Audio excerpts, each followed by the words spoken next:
কবি সুনীল গঙ্গোপাধ্যায়ের লেখা যদি নির্বাসন দাও। যদি নির্বাসন দাও, আমি ওষ্ঠে অঙ্গুরি ছোঁয়াবো, আমি বিষ পান করে মরে যাব। বিষণ্ণ আলোয় এই বাংলাদেশ, নদীর শিয়রে ঝুঁকে পড়া মেঘ, প্রান্তরে দিগন্ত নির্নিমেষ। এ আমারই ৩.৫ হাত ভূমি। যদি নির্বাসন দাও, আমি ওষ্ঠে অঙ্গুরি ছোঁয়াবো, আমি বিষ পান করে মরে যাব। ধান খেতে চাপ চাপ রক্ত, এইখানে ঝরেছিল মানুষের ঘাম। এখনো স্নানের আগে কেউ কেউ করে থাকে নদীকে প্রণাম। এখনো নদীর বুকে মোচার খোলায় ঘোরে লুঠেরা ফেরারি। শহরে বন্দরে এত অগ্নিবৃষ্টি, বৃষ্টিতে চিক্কন, তবু এক একটি অপরূপ ভোর।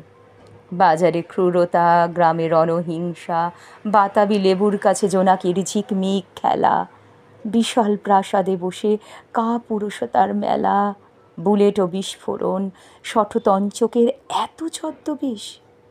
রাত্রির শিশিরে তবু কাঁপে ঘাসফুল, এ আমারই ৩.৫ হাত ভূমি। যদি নির্বাসন দাও, আমি ওষ্ঠে অঙ্গুরি ছোঁয়াবো, আমি বিষ পান করে মরে যাব।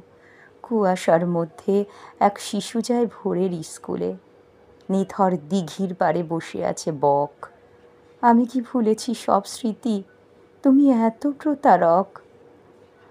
আমি কি দেখিনি কোনো মন্থর বিকেলে শিমুল তুলোর ওড়াউড়ি?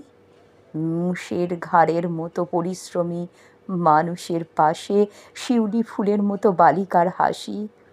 নিইনি কি খেজুর রসের ঘ্রাণ? শুনিনি কি দুপুরে চিলের তীক্ষ্ণ স্বর? বিষণ্ণ আলোর এই বাংলাদেশ, এ আমারই ৩.৫ হাত ভূমি। ধন্যবাদ।